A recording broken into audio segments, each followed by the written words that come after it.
Hello everyone, Vegas a 30 back again with another how to play. I'll try to keep this one fairly quick. It's also going to be a giveaway. Special thanks to cardboardgames.com, playcardboardgames.com to be exact, for sending me this extra little playmat and an extra deck of cards, and I will be giving it away. All you need to do is comment below, let me know what card games and yes, board games that you like. And, one entry per person, and I'll do a draw perhaps a week from today and see who gets this game. Especially if you like the game. Let me know if you like the game and if you want it. So, this is Rumski. Like I said, that's why I play cardboardgames.com. It's a fairly straightforward rummy-based game about set collecting. Obviously, to play, you need the game. It's for 2 to 6 players. There's 70 cards, numbered 1 to 13 in 5 suits of color, and 5 wild cards. It's recommended ages 10 and up. Came out a couple years ago, and I think it was on Kickstarter. And you get some extra cards here. There's this one you can scan for the rules. And there's a scoring reference card. Numbered cards worth numbered 1 to 9 are 5 points each, 10 to 13 are 10 points each, and wild cards, if you happen to get one, is 25 points. If you happen to, somebody ends up with one, which is not going to be too common, I would say. You can determine the length of playing time to be as low as, needing 100 points to win, or even up to 500 points. It's also going to depend how many people play, I suppose. So what you get is a deck of cards, like I said, 5 suits, 5 colors, numbered 1 through 13. You got purple, blue, green, red, and yellow, and these are the wild cards. And they represent any color, any number.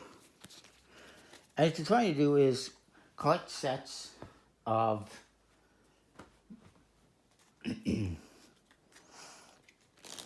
of runs or of multiple cards of the same value.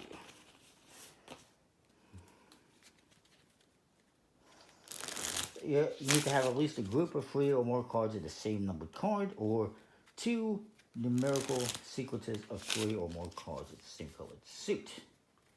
So at least a run of, well, actually, no, that's not good.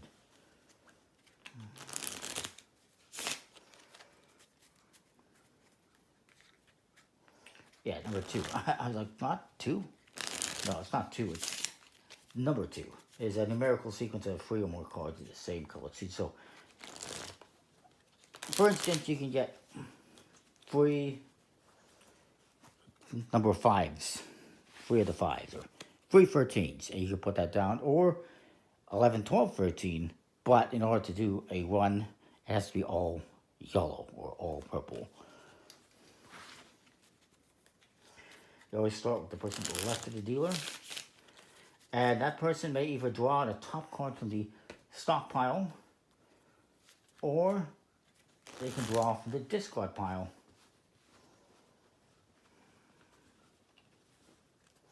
Now when you draw from the discard pile, you can draw just the top card, or you can take all the cards. And taking all the cards could be beneficial because it can help you create more sets and runs.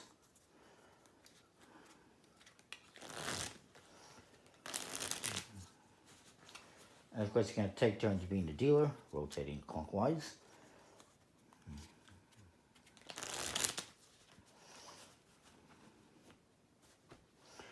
If it's the amount of cards a person gets depends on the game. So if it's, I can say that if it's 2 players, each person's going to get 12 cards. In a 3 to 6 player game, each player gets 10 cards, and then the rest become the stockpile. Top card being turned over. Let's do like a 3-player game. So we'll do 10 cards each.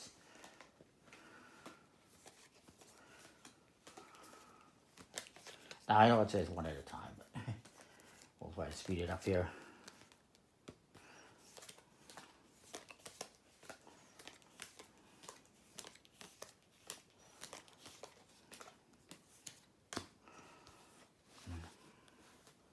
So we'll put that there. This mat you absolutely do not need. It's not required. but it is available separately on their website if you do want to buy it. Again, special thanks to them for sending that my way, plus the extra deck. So, since I was a dealer, the person to the left of the dealer is going to go. They can draw from the top of the deck, or they can take this card or all of the discard if they want. And I will just set up the cards here very quickly as I can. Interesting. So I'll show you what they have, if you can see. They got potentials for runs and even three of a kinds. The 4 doesn't help them, so they obviously would likely draw a card.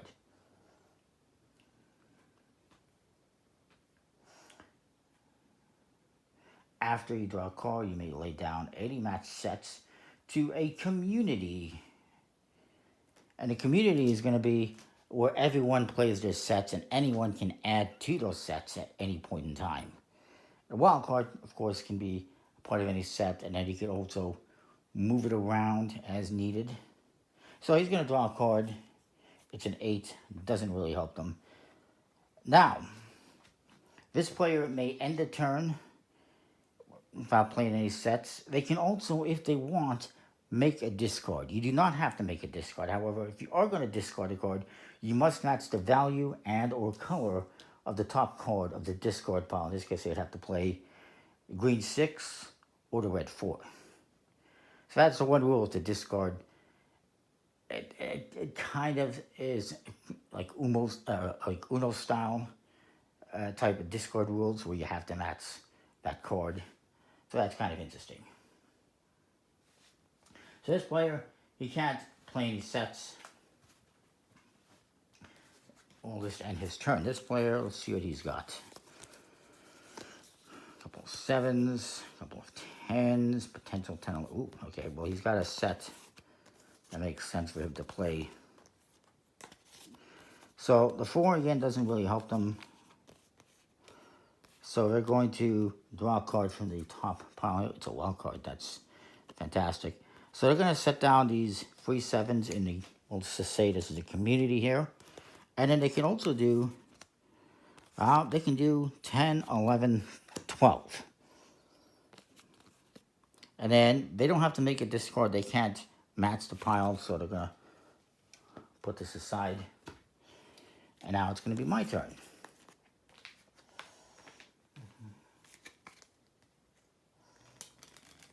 Your turn ends when you, if you cannot or do not want to lay down any match sets, or have exhausted all your playing options.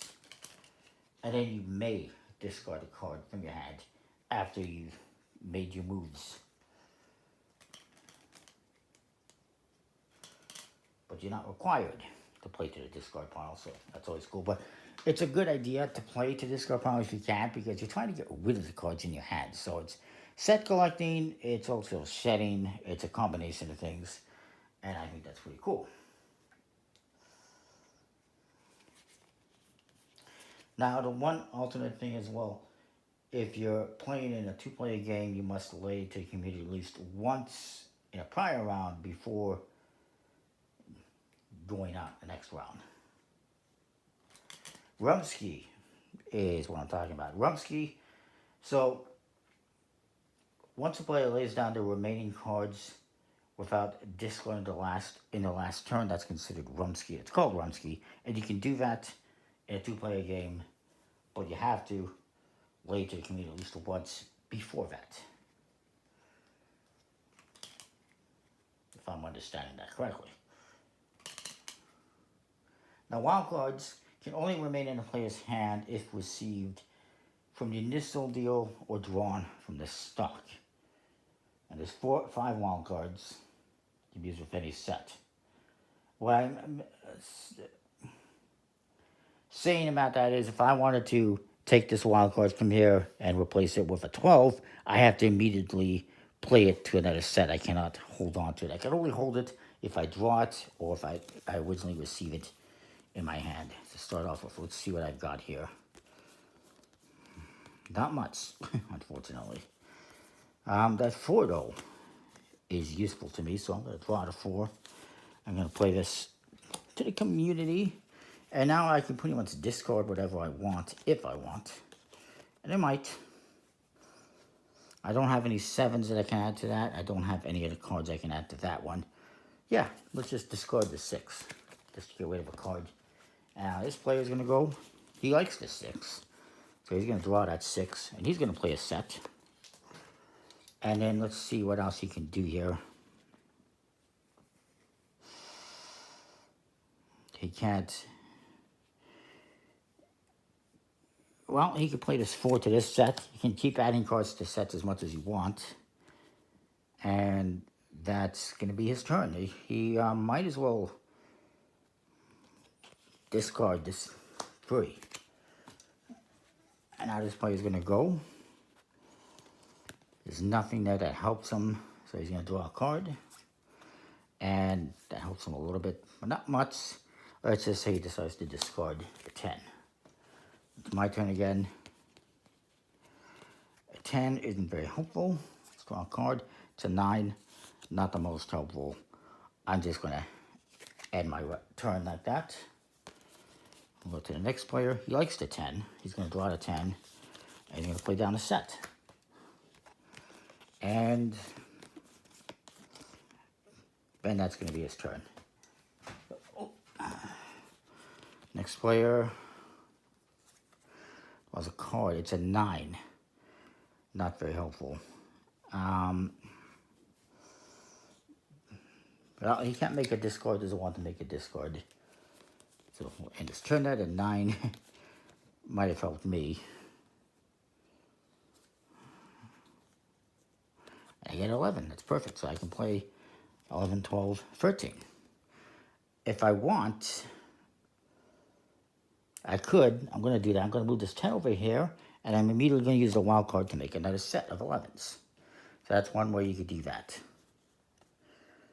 And then, I'm going to end my turn. Oh, and I just threw half my hand away. It was not a very good hand, I guess. Yeah. And you just keep going around like that until one player goes out. Until one player has, let's just say I played all my cards, I go out. Then the game ends, the round ends. And I'm going to score points based on what everyone else has in their hand. So in this case, this guy would give you 10 points. Actually, my apologies. Keeping score. Let me rewind here a little bit. So yes, the winner of the round gets the points. I just wasn't sure if it was each person's going to... Well, you could do it like that. You could say, okay, this person's going to get this many points, and it's going to be negative, and whoever has the least amount of points at the end of the game wins. But in this case, we'll follow the rules. Each person is going to score up their hand. In this case, it's 10 points for each card, 10 through 13, and 5 for each numbered card, 1 through 9. 25 points for the wild cards if you happen to get stuck with one, which would be a pretty weird situation. So 10, 20, 30, 40, 5 points from him. 50, 60, 70. I got 75 points. One more round, and I could win the game. Of course, probably they wouldn't have that many cards in their hand at the end, but maybe. But basically, that's, the way you keep going. You keep going. Right, if you run out of cards to draw on the stockpile, obviously you're going to shuffle up the discard and do that. We didn't really build up the discard pile, but if we had, again, you could take just the top card or the entire stockpile and add it to your hand. There should never be a wild card in the stockpile, in the discard pile, aside from a very rare circumstance. The only way that the wild card should be found in the discard pile is if you flip the top card to start the game and it's a wild card. That's the only way that should be in the discard pile. You would never discard a wild card because you would just play it. Right?